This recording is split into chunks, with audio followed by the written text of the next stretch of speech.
پیغمبر خدا فرمودند من بر شما ای مردهای امت حقهای را که زنها بالای شما دارند خبر میدهم. زنها بالای شما 5 حق دارند، یعنی هر یک مرد وظیفه دار است که این 5 حق را اجرا کند. اینا چیا هستند؟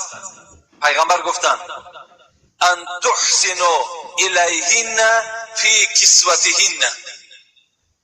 یکم حقی که بالای شماست این است که وقتی که برای خود لباس میخری باید برای همسر خود لباس خری. وقتی بدن خودت زیبا میکنی از لباس باید که بدن زنی تو هم از لباس زیبا باشد. یعنی یکم حقوق مرد همین است که بدن زن را باید از لباسش تأمین کند. و دوم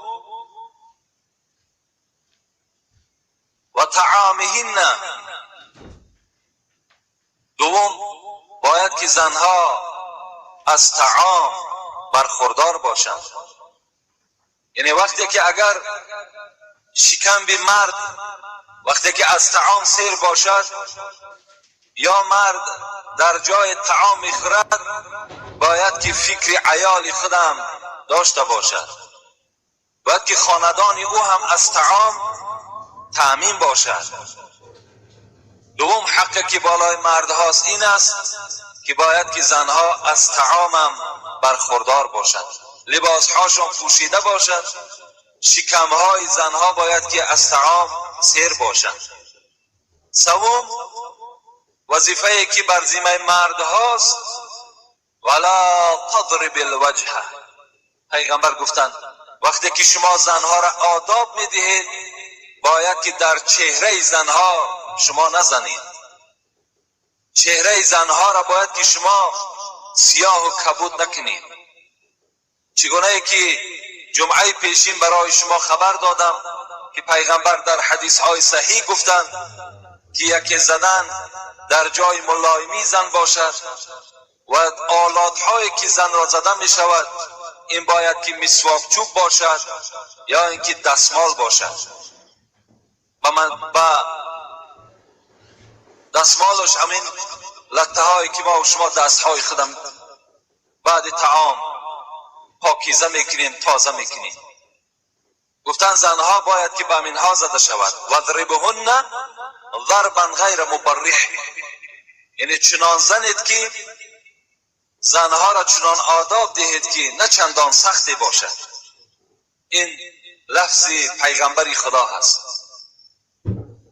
انا سوم گفتم پیغمبر شما مردها حقوق ندارین که در چهره زنها زنید. و چهارم ولا تقبیح. شما حق ندارید که زنها را دشنام های قبیح دید. یعنی زنها را چگونه که امروز مردها خیلی دشنام های قبیح میدهند که نه پدری او میماند نه مادری او میماند نه اولاد او میماند. البته حالت غضب است، گاه می شود که یعنی مردها غضبناک می شوند از حساب رفتارهای نادرست زنها، لیکن به هر حال این وظیفه مرد است و امر پیغمبر است که باید که مرد خودداری کند. مرد باید خودش را اداره کند. یعنی دشنام دادن مادر او پدر او یا اولاد او بر مرد هیچ نتیجه نمی آورد، هیچ فایده هم ندارد، بلکه در این دشنام دهنده گناهگار می شود. این چهارم حقوقی که زنها بالای مردها دارند این است. پنجم پیغمبر گفتند ولا تحجر الا فی البیت. یعنی وقتی که اگر زنهای شما با شما ملال شدند، زنهای شما با شما قهری شدند، حالان که این زنها حق ندارند که با مردها ملال ایستند یا با مردها قهری ایستند، زیرا که هر ثانیه و هر ساعتی که زنها با مردها قهری می شوند در لعنت خدا گرفتار می شوند، در لعنت ملائکه گرفتار می شوند. و اونها با همه درد، با همه بلا این زنها بعداً مبتلا می شوند. یعنی هر وقتایی که زنها اگر مبادا با یک جنجال از مردها ملال شدند یا قهری ایستادند، در حال خوش به حال همون زنی که بخشش طلب میکند و حیات خود باز مثل اولش شیرین میگرداند. رسول اکرم گفت وقتی که اگر مبادا در بین شما اگر قهرگی پیدا شد یا اینکه شما خواهید که زنها را یک آداب دهید، یک تعلیم دهید، شما جایگاه خواب را از پهلوی زن جدا کنید. الا فی البیت، لیکن در همون خانه که زن خواب است در همون خانه جایگاه خواب جدا کن. تو دیگر خانه و یا که از حولی بیرون نشو، زن در خانه تنها بگذار، بلکه همون خانه که شما خواب بودین برای آداب دادن زنها، یعنی برای آنکه زنها بفهمند که مرد از او ملال است، برای آنه که این عملی من، یعنی زن باید که اینه در خیالش گذراند وقتی که مرد جاگه خواب از او جدا میکند، یعنی گذراند که من یعنی کاری ناشایسته ای کردم که ملال شوهر من شد و او از پهلوی من جدا شد. باید که در همون خانه که زن خواب است در همون خانه پیغمبر گفتن باید که مرد جاگه خوابش را جدا کند. این است حقهایی که 5 حقی که زنها بالای مردها دارند. البته چگونه ای که مردها بالای زنها حقوقها دارند و خیلی مرتباتی بلند دارند، نگاه میکنیم که زنها هم بالای مردها باز حقوقها داشتند. و حتی اگر ما و شما نظر کنیم دیگر فضیلت های زنها این بود که چگونه ای که مردها در جهاد با پیغمبر خدا اشتراک داشتند، زنها هم در جهاد اشتراک داشتند. یعنی چگونه مردها در دست شمشیر می گرفتند برای دفاع اسلام، برای دفاع قرآن، برای پیغمبر خدا را محافظت کردن، زنها هم در دست شمشیر داشتند و در پهلوی پیغمبر خدا با این یهودی ها می جنگیدند. حتی که گروه زنهای در یکی از جنگ ها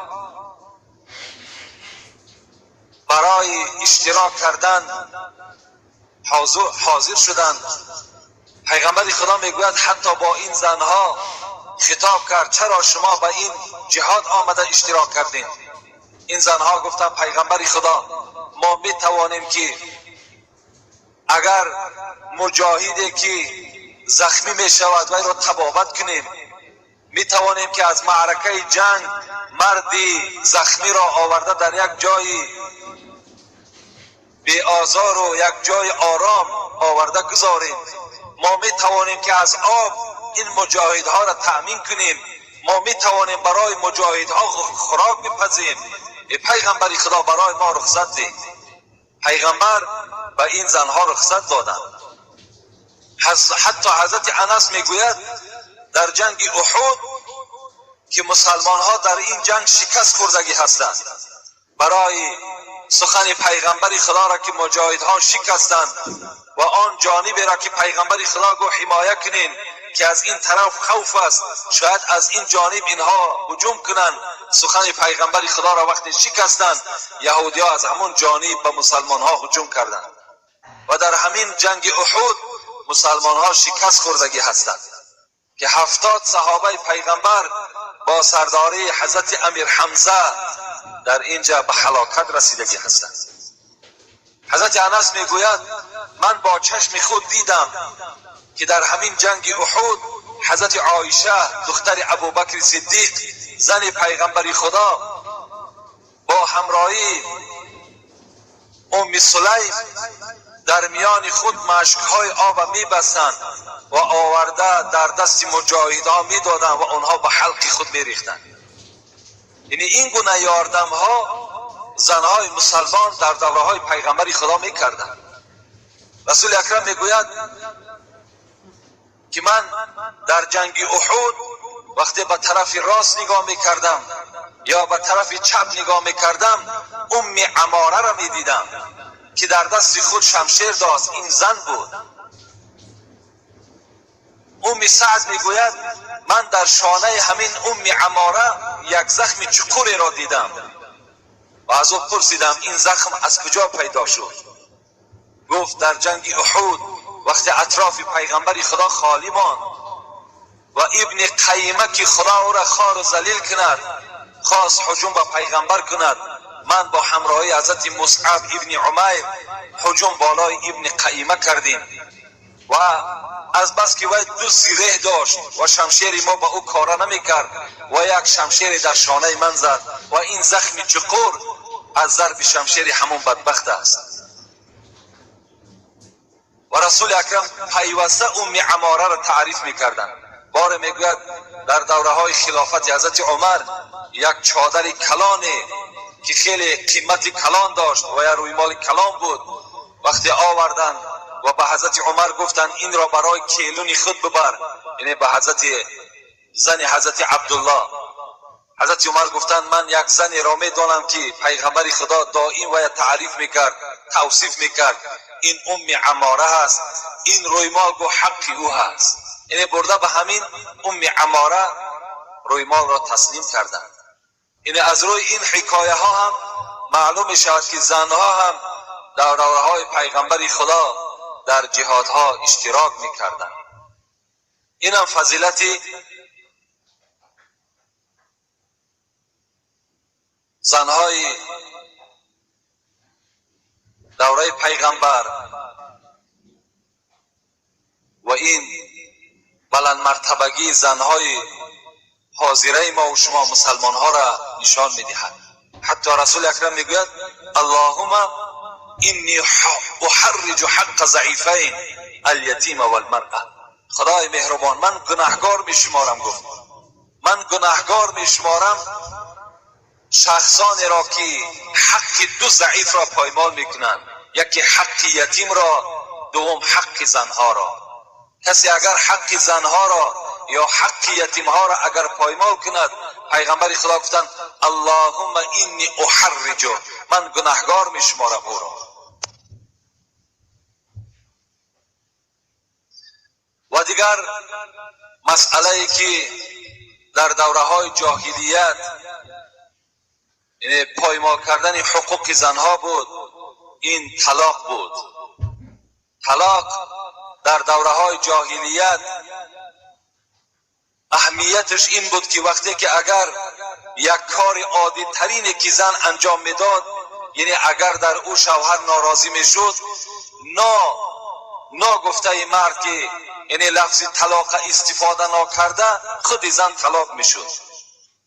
یعنی دیگر طلاق در دست مرد نبود. وقتی همین زن عادی ترین جنایتی را که اگر انجام میداد یا عادی ترین عملی که وی باعث طلاق دادن نبود، وی خود طلاق میشد. لیکن در زمانهایی که پیغمبر خدا آمد و خداوند این حکم طلاق که در دست مرد داد، باید که مردها یعنی مثل دوره جاهلیت طلاق را استفاده نکنند. یعنی افسوس که امروز چقدر سوالهای زیاد نزد ما هست و چقدر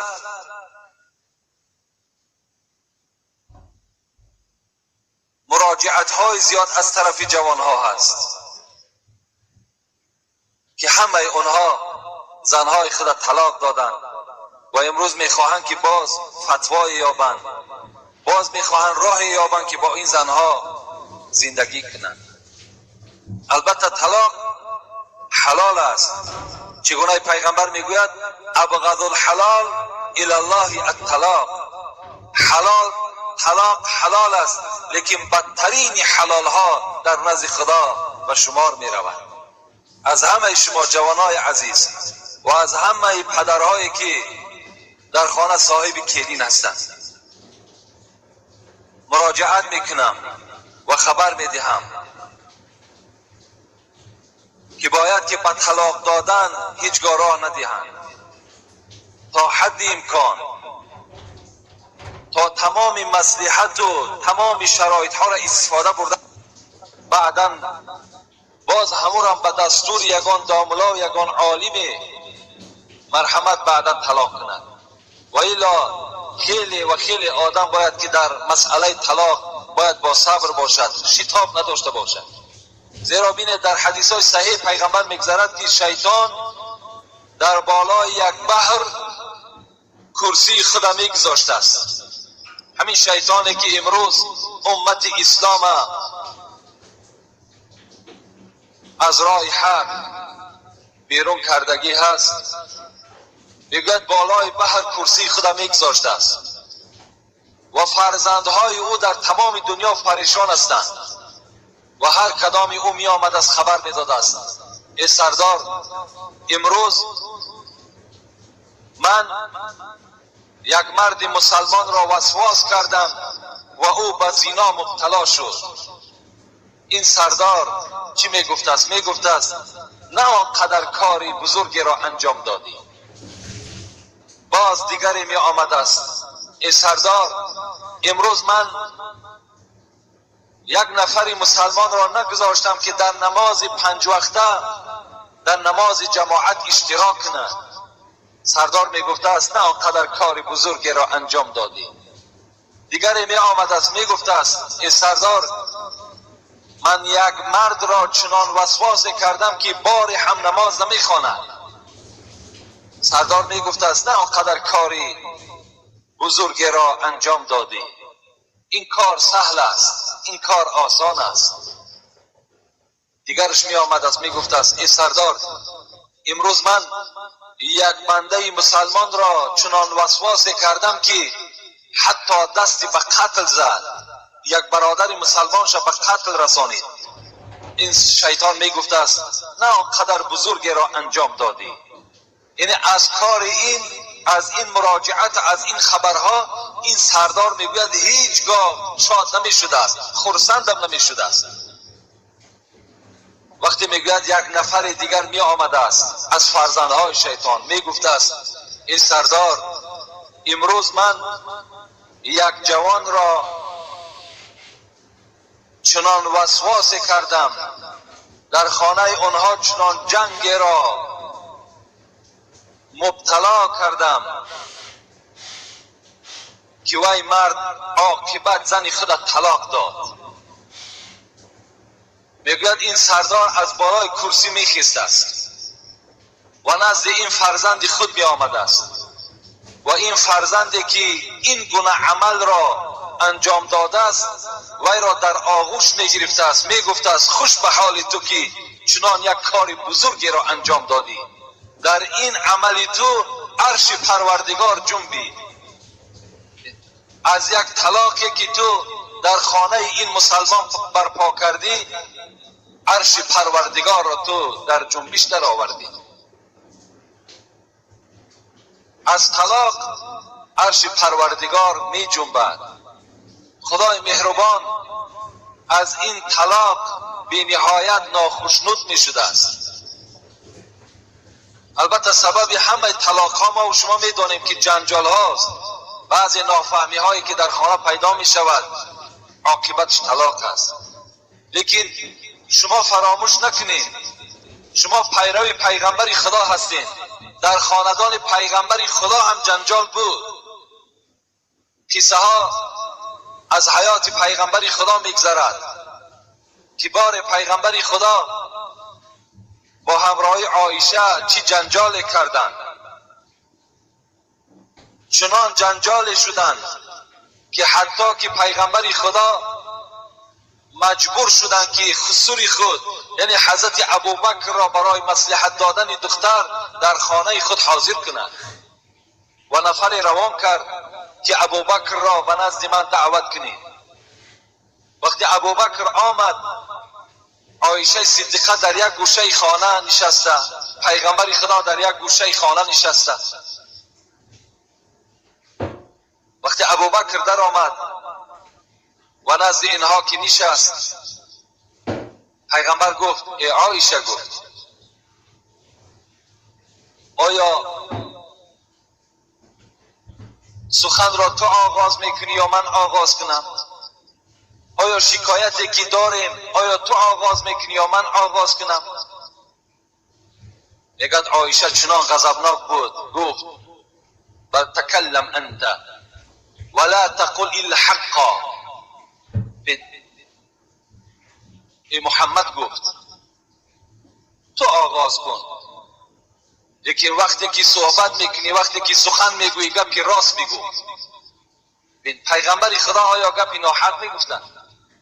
سخن پیغمبر خدا همش، چی در حالت حزن، چی در حالت غضب، در همه حالت پیغمبر خدا سخن حق میگفتن. لیکن چنان خشم عایشه را فرا گرفته بود که گفت ای محمد، گفت وقتی سخن میگویی سخن راست بگو. از این سخن ابوبکر صدیق چنان میگه غضبناک شدند، خسته عایشه صدیقه را زیر لت کوب قرار دادند. محمد غزالی در کتابش میگوید که حتی از بینی عایشه خون سر کرد و دویده میگه از پشت پیغمبر خدا میگوید آغوش کرد. پیغمبر خدا گفتند لم ندعوک لهذا یا ابو بکر ولا اردنا منک هذا. ای ابو بکر، من تو را برای این خیرات نکردم که بینی عایشه را خون آلود کنی. من از تو این را درخواست من این نبود، بلکه درخواست من این بود که تو به او یک مصلحتی نیک دهی. در عائله پیغمبر خدا این گونه جنجال ها پیدا می شد. حتی چنان گاه ها میگد عایشه چنان غضبناک می شد که از غضب بسیار چی می گفت؟ ای محمد، تو گمان میکنی پیغمبر هستی؟ این گونه میگد صحبت ها از زبان عایشه صادر می شد. رسول اکرم میگوید اینی لعرف غضبک من رضاک. ای عایشه، من میدانم که تو کدام وقت غضبناک هستی و کدام وقت خوشحال هستی. کیف تعرفوه؟ عایشه گفتم پیغمبر چگونه تو میشناسی؟ کدام وقت تو میدانی که من غضبناک هستم و کدام وقت از تو راضی هستم؟ پیغمبر گفتن که اذا رضیتی قلتی لا و اله محمد صلی الله علیه وسلم و اذا غضبتی قلت لا و اله ابراهیم علیه السلام. وقتی اگر گفت من غضب تو را از رضاگی تو و چنین تجربه فهمیدم، وقتی تو از من راضی باشی میگویی قسم به خدای محمد. یکی وقتی از من ناراضی باشی یا غضبناک باشی میگویی که قسم به خدای حضرت ابراهیم علیه السلام، نام مرا نمیگیری. از این حکایه ها چی معلوم می شود؟ معلوم می شود که در حیات پیغمبر خدا هم، در بین زنهای پیغمبر خدا هم گاه وقت نافهمی ها پیدا می شد. یعنی از جانب زنها پیدا می شد. پیغمبر خدا هیچ عیب نداشتند. من برای شما جمعه پیشین خبر دادم که پیغمبر گفته بودند فَإِنْ ذَهَبْتَ تُقِيمُهُ كَسَرْتَهُ وَإِنْ تَرَكْتَهُ لَمْ يَزَلْ أَعْوَجَ فَاسْتَوْصُوا بِالنِّسَاءِ.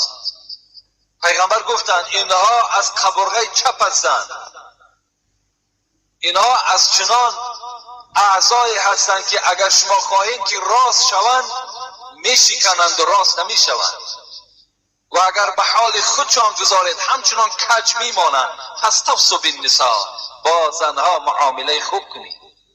یعنی پیغمبر از اصل اینها ما و شما را خبر داده ایستاده است. باز چگونه بالا اینها ما و شما، یعنی غضب ما و شما به اینها هیچ تأثیر ندارد. باید که ما و شما مدارا کنیم، زندگی کنیم. باید که ما و شما با طلاق راه ندهیم. طلاق کردن این نشانه دلیری شما نیست، نشانه پهلوانی شما نیست، نشانه ایمانداری شما نیست. باید که در این حالت ها ما و شما باید که با صبر باشیم، صبر را پیشه خود کنیم. حضرت عمر چنان غضب داشتند، چنان مردی بودند که حتی که تمام زنهای مسلمان از عمر می ترسید، تمام مردهای مسلمان از عرب می ترسید، از عمر می ترسید. وقتی می گوید در زمانهای همین حضرت عمر، وقتی که یک مرد از زنی خود بسیار نالان بود، یعنی کدام زنی بود است که مرد بسیار دقت می داده است، غم می داده است، این مرد ناچار نزد حضرت عمر آمدند، خواستند که شکایت زنی خود پیش عمر کنند تا که حضرت عمر یگان چاره بینند. وقتی میگوید این مرد به خانه حضرت عمر در آمدن، نگاه کردن که حضرت عمر بالای یک بالین، بالای یک کرپچه نشسته است و زن او با آواز بلند، با صدای بلند و عمر داد زده ایستاده است و حضرت عمر سکوت، خاموشی را پیشه خود کرده است. وقتی این جوان میگوید حال حضرت عمر دیدن، در حال پس گشتند. گفتند مادامی که حال خلیفه که چنان باشد، پس نزد او شکایت من چی در کار؟ وقتی میگوید پس گشتند، حضرت عمر میگوید این جوان دیدن و فریاد زدن، گفتند نزد من بیا، حاجت داری؟ گفتند آن حاجتی که من داشتم، آن حالتی که بالای من بود، بالای شما هم همون حالت بوده است.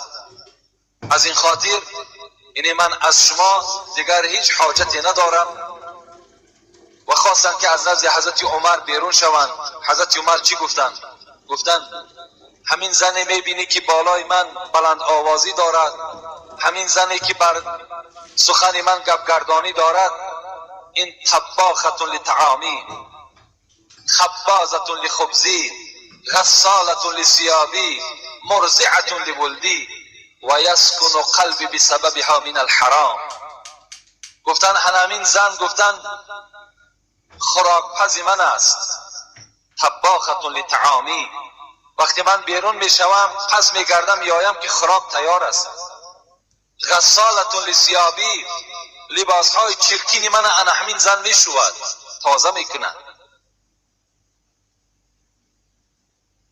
مرضعة لولدی، کودک های مرا نگاه و بین میکند، کودک های مرا شیر میدهد. و با سبب این زن قلب من از حرام تسکین مییابد. یعنی این زن سبب شده است و من دیگر بر حرام راه نمیدهم، وارای حرام نمیروم. از این خاطر با یک زبانی که این دارد با این من صبر میکنم. خدا گفته است ان الله مع الصابرین، من همراه صبر کننده ها هستم، انشاءالله من بالای این زن غالب می آیم. یعنی بین توصیه حضرت عمر این بود. یعنی حضرت عمر می توانستند که در حالتی که خلافت در دستش بود، پادشاه بودن، می توانستند که با سبب یک گپگردانی این زن در حال زن طلاق دهند، یکی طلاق ندادن، صبر کردند. قصه ای را برای شما چند جمعه پیش خبر داده بودم، یعنی مادام باز موردش آمد تکرارش با ثواب است. گفته بودیم که یک مرد یک زنی خیلی بدی داشت. من این حکایه ها را برای آن میارم که برادرای عزیز در هر یک عادی ترین کارها شما به طلاق راه ندهید. یعنی در حال با راه طلاق از زنها جدا نشوید، زیرا باز فردا شما پشیمان میشوید. یا فردا شما مثل این ممکن که اگر زنی خوبم که دریافت کنید، گفتی خداوند در قرآن چی میگوید؟ و عاشرهن بالمعروف فإن كرهتموهن فعسى ان تكرهوا شيئا و یجعل الله فیه خیرا کثیرا. خدا میگوید شاید همین زنهایی که درشت زبان هستند، بد اخلاق هستند، شاید اینها برای شما فرزندهای خوب دهند، شاید از اینها شما فرزندهای سالم و صالح گیرید. و شاید اگر شما زنهای صاحب جمال بیارید، ممکن که مثل این میگد فرزندهای خوب برای شما ندهد. مردی بود میگد یک زنی خیلی بدکردار داشت و بسیار عذاب میکشید. رفیقهای او از حالت این رفیقشان درکدار شدند و یک جای مصلحت کردند که بر او مصلحت میدهیم تا که این زن را طلاق دهد، زیرا حالش خیلی خراب شده است، چهرهش زرد شده است. نزد این رفیقشان آمدند و گفتند، این رفیق گفتند ما درکدار شدیم که تو زنی ناخوب داشتی، ناخوب داری و تو را پیوسته دقت میدهد، عذاب میدهد. چی خوب می شود که از این عذاب با راه طلاق از او خلاص شوی. این مرد چی گفت؟ این مرد مادامی که ایمان کامل داشت و مسلمان بود گفت این فکر شما هم در خیال من بود، لیکن مرا دو کار نگذاشت که این زن را من طلاق دهم. اول حدیث پیغمبر خدا را خواند، کدام مردی که پیغمبر خدا گفتند صبر علی سوء خلق زوجته اعطاه الله من الاجر مثل ما اعطی ایوب علی بلایی. پیغمبر خدا گفتند کدام مردی که اگر بر آزار زنش صبر کننده است خداوند بر او اجر حضرت ایوب را چگونه که در بیماری کشیده بود در بلا کشیده بود خداوند بر این مرد نصیب می‌گرداند. حضرت ایوب 8 سال با بعض روایت 18 سال با پشت در بالای ریگ خواب کردند، بیماری کشیدند. انا همون اجر را پیغمبر خدا گفت بر مرد خدا نصیب میکند که بر فعل بدی زنش صبر کننده است. این مرد گفت من این حدیث پیغمبر خدا را وقتی که خواندم نخواستم که این زن را طلاق دهم، خواستم که با سبب صبری که من دارم خداوند اون اجر حضرت ایوب را در نامه اعمال من کتابت کند. و دوم سببی که مرا نگذاشت که این زن را طلاق دهم اگر چی زنی بدفعل است، اگر چی زنی بد اخلاق است، بد گفتار است، این است که وقتی این را من طلاق دهم فردا یک مسلمان دیگر این را در نکاح درآورد و وی مسلمان هم در عذاب گرفتار شود. یعنی اینم یک غمخواری یک برادر مسلمان را نشان میدهد. یعنی وقتی که ما و شما همون زن طلاق میدهیم باید که در خیال خود گذرانیم که این به خانه پدر می رود، به خانه مادر می رود، این در نزد برادر مادر و پدر دیگر قدر ندارد. امروز از حیاتی که در خاندان ما و شماست خودتان خلاصه کنید. وقتی که با 3 فرزند و 4 فرزند و یا شوهر وقتی طلاق می دهد و در کجا دیگر سرپناه می یابد، در کجا و قدر قیمت می یابد؟ فرزندهای او همه بی تربیه می شود. دیگر این مادر مجبور می شود که راه زنا را پیش گیرد و برای فرزندها یگان قوت، یگان نان، یگان آب پیدا کند. یعنی چی یک مصیبت در خاندان اون زن پیدا می شود. امروز یک خیلی همین عقیده نادرستی در خاندانهای مردها یا در عقیده مردها پیدا شده است که اگر مرد زن را طلاق دهد یعنی بچه‌دار هیچ وقت هم دقت ندارد، با زن دیگر می‌یابد، زن دیگر میگیرد. لیکن این بسیار عقیده غلط است. چگونه که همان زن در خانه خود بی‌قدر است یا چی قدر رنج عذاب میکشد، این مرد تصور کند که در هر یک رنج عذاب اون زن این مرد گناهکار است و در نزد خدا عاصی است.